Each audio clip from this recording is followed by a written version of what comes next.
प्रेक्षकांनो, आजचा भागसुद्धा खरंच खूप धमाकेदार आणि मजेशीरसुद्धा आहे बरं का.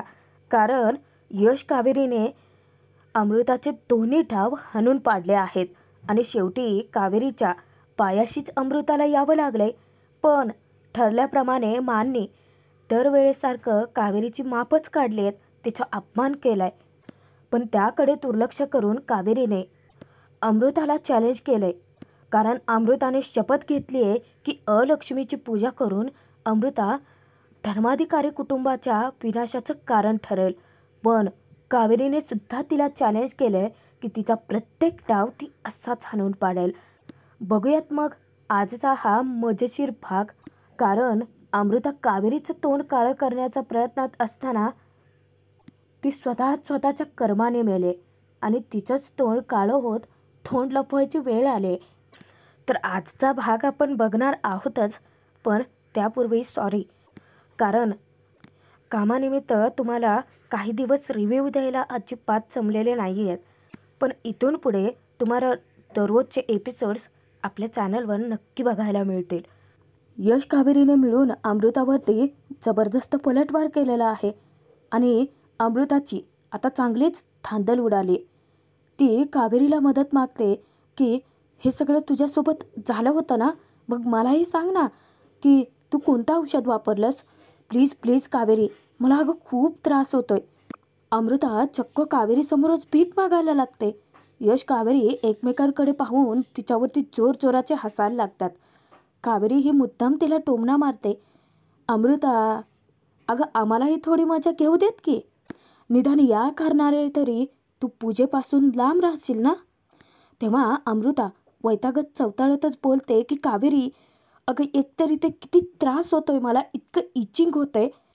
अमृता एवढी रडकुंडीला आलेली असते ना की कावेरीला तिची मजा घ्यायला मजा येते. आता कावेरी तेथून जाणार तर अमृता तिच्यासमोर पुन्हा एकदा भीकच मागते. ती विचारते की कावेरी प्लीज सांग ना गं, तू कोणतं औषध वापरलं होतंस. त्यावर कावेरी तिला म्हणते की ठीक आहे, तू आधी म्हण की मी पुन्हा असं कधीच करणार नाही. कावेरी वेडी आहे का जरा. अमृता शब्द पाळणारी वाटते. आता प्रश्न अमृताच्या इगोचा असतो. ते कावेरीला स्पष्ट नकार देत म्हणते की व्हॉट, काय बोलतेस तू. तेव्हा कावेरीही म्हणते की ठीक आहे, आम्हाला फक्त तुझी मदत करायची होती. आता यश कावेरी दोघेही जाणार. अमृता पुन्हा एकदा तिला सांगते की ठीक आहे ठीक आहे ठीक आहे, आणि ती स्वतःच्या तोंडाने कबूल करते की मी पुन्हा असं कधीच करणार नाही. तेव्हा कावेरी तिला शेवटची ताकीद देते की ही चूक माफ करते, पण जर का तू कोणती चूक केली तर ती शेवटची असेल. आणि मी तुला असा धडा शिकवेन ना अमृता की आयुष्यात कधी विसरणार नाहीस. त्यानंतर यश कावेरीच्या हातात ते औषध काढून टेकवतो आणि कावेरी अमृताकडे फेकते. अमृता ते हातामध्ये झेलते. कावेरी तिला सांगते की घे, आम्ही तुझ्यासारखे नाही आहोत. इथेच तर माती खातात ना ही लोक. नको त्या ठिकाणी यांना चांगुलपणा मिरवायचा असतो. आणि दरवेळेस अमृता पलटवार करतच राहते. त्यानंतर काही वेळाने सर्वच जण घरातले एकत्र बसलेले असतात. सर्वच जण आता दिवाळीच्या फराळाचा आनंद लुटणारच असतात. तिथे संदीपला तर कधी एकदा तो फराळ खातोय असं झालेलं असतं. मला तो विचारतो की वाव मा, मला ना खूप भूक लागले, सुरुवात करायची का. त्यावर मा हसून सांगतात की अरे थांब थांब, यशला तर येऊ देत. इतक्यातच यश येतो आणि यशला पाहता क्षणी विद्या त्या दोघांनाही चिडवते. अरे वा, येल्लो येल्लो, मॅचिंग मॅचिंग. पण घरातल्यांना विद्याचं वागणं खटकतं. विद्याची नजर जेव्हा माकडे वळते तर माच्या डोळ्यात अंगार पाहून तिची बोलतीच बंद होते. त्यावर उदय म्हणतो की मा, आता आलाय की यश, करायची ना सुरुवात. मा सांगतात की थांबा, फराळाला सुरुवात करण्यापूर्वी मला एक महत्त्वाची गोष्ट सांगायची आहे. तेव्हा सर्वच जण गंभीर होतात. मा अमृताला आदेश देतात की अमृता जा बाळा, आणि अमृता तेथून जाते.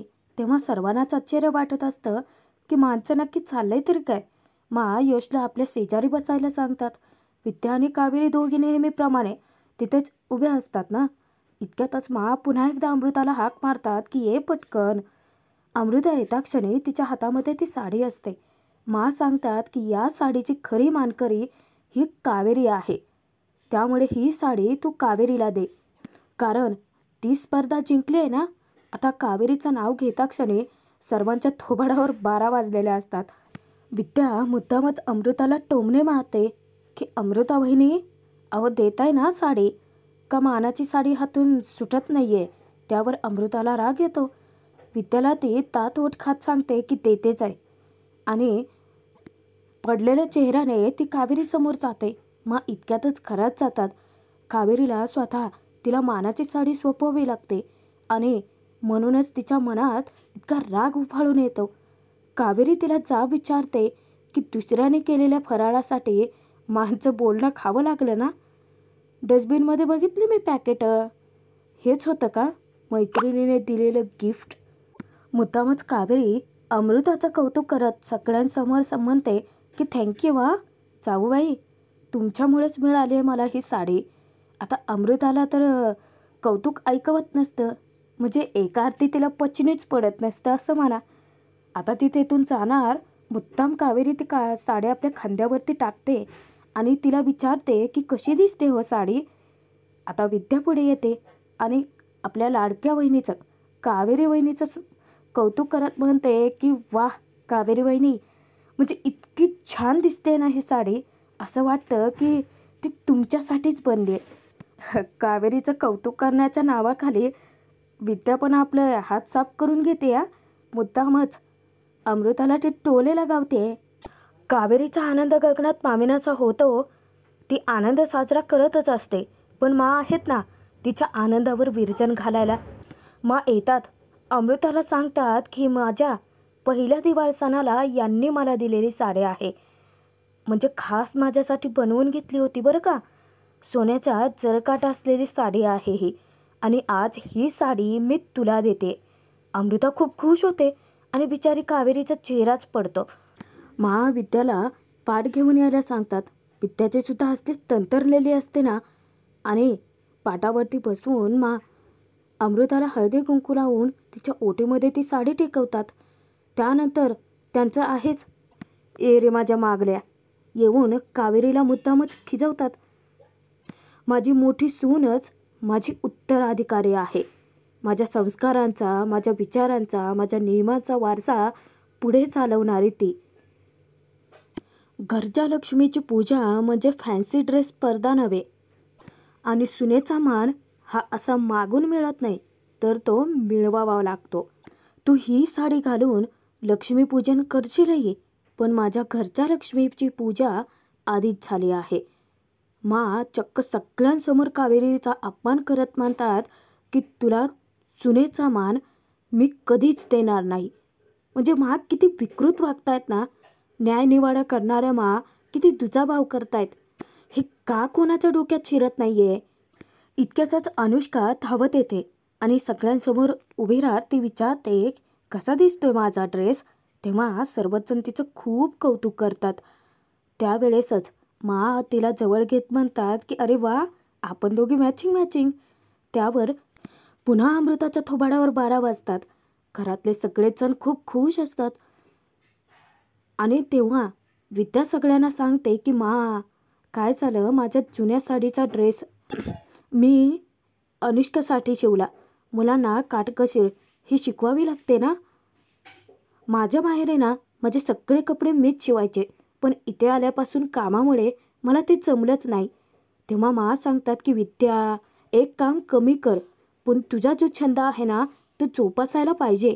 आता मानीच स्वतः परवानगी दिली आहे म्हटल्यानंतर विद्या तर आणखीनच खुश होते. तेव्हा कावेरीसुद्धा विद्याचं खूप कौतुक करते, कारण तिने ड्रेस तितका सुंदर शिवलेलाच असतो. अमृता तंतना तशीच तेथून निघून जाते. बाकीचे मात्र सर्वजण आता फराळावरती तुटून पडतात. काही वेळानंतर विद्या आणि कावेरी दोघेही दारामध्ये सुंदर अशी रांगोळी काढत असतात.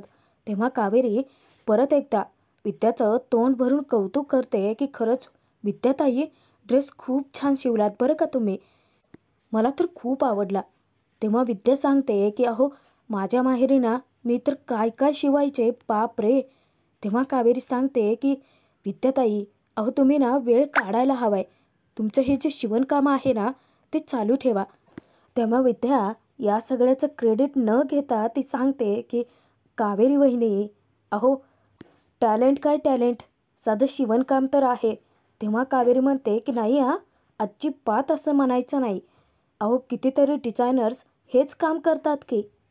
कावेरी विद्याला आयडिया देते की तुम्ही एक काम करा, तुम्ही ना खूप छान छान असे ड्रेसेस शिवा आणि सोशल मीडियाला टाका. मग बघा कुठून कुठे पोहोचतोय तुमचा बिझनेस. त्यावर विद्याला इतकं हसू येतं, कारण त्या घरात बायकांना कामं करायची परवानगी नाही आहे ना बाहेरची. तेव्हा विद्या म्हणते माझा बिझनेस कुठून कुठपर्यंत जायचा तो जाईलच, पण मी या घराबाहेर नक्की जाईल.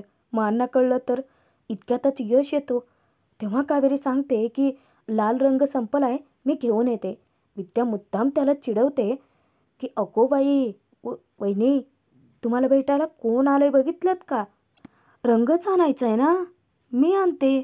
आणि मुद्दाम त्या दोघाच्या मध्ये कबाब में हड्डी कशाला, असा विचार करून ती तिथून निघून जाते. यश येऊन कावेरी शेजारी बसतो आणि तिच्याकडे एकटक पाहत असतो. तिला निहाळतो. तेव्हा कावेरी हसत विचारते, असं का बघताय? यश म्हणतो की ब्युटिफुल. कावेरी विचारते की काय? यश मुद्दा म्हणतो की रांगोळी. कावेरी विचारते की अच्छा रांगोळी का? तेव्हा यश कावेरीला सांगतो की रांगोळी तर ब्युटिफुल आहेच, पण रांगोळी काढणारी त्याच्यापेक्षाही जास्त सुंदर आहे. दोघेही थोडा वेळ एकमेकांच्या नजरेला नजर देतात. तेव्हा कावेरी मुद्दाम थट्टा करत विचारते की हो का, मग मला सांगा इथे कोणता रंग देऊ? तेव्हा यश मुद्दा म्हणतो की आपल्या प्रेमाचा. कावेरी लाजते. यशने आता त्यांच्या प्रेमाचा म्हणजेच लाल रंग आणलेला असतो आणि दोघांनाही खूप हसू येतं. यश एका बाउलमध्ये तो रंग काढतो आणि त्यानंतर त्याच वाटेमधून कावेरी जेव्हा तिच्या हाताने रंग घ्यायला जाते तर यशसुद्धा तिचा हात पकडतो आणि दोघे एकत्र त्या रांगोळीमध्ये त्यांच्या प्रेमाचा रंग भरतात. यशची नजर कावेरीच्या नजरेला भिडते. तेव्हा कावेरी डोळ्यांनीच त्याला खुणावते. यश मान हलवतो आणि तो सांगतो, आपण दोघे जर एकत्र असू ना कावेरी, तर प्रत्येक रंग हा आपल्या प्रेमाचाच असेल. तेव्हा कावेरीची ही कळी खुलते. पण या दोघांच्या रोमॅन्टिक सीन चालू असताना विद्यामध्ये टपकतेच. ती येते आणि सांगते की कावेरी वहिनी लाल रंग सापडतच नाही आहे. आता यश कावेरी दोघेही एकत्र रांगोळी घालतात म्हटल्यानंतर मुद्दामच विद्या त्यांना चिडवते.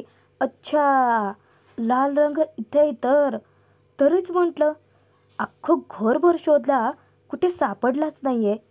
मुद्दामच कावेरीला ती चिडवते. कावेरी वहिनी रांगोळी तुम्हीच काढा, मी खूप दमले. आणि हो यश भाऊजी, काय आहे रांगोळी आजच पूर्ण करायची आहे. दिवाळी आज आहे ना. आणि त्यांच्यावरती फिदी हसत ती घरात निघून जाते. आता त्यानंतर काही वेळाने पूजेला सुरुवात होणार असते. त्यामुळे घरातल्या सगळ्यांना हाका मारतात. ज्यावेळी घरातल्या सगळ्यांना हाका मारून बोलवत असतात ना, त्यावेळी अमृताच्या डोक्यात मात्र विचित्र कारस्थान शिजलेलं असतं.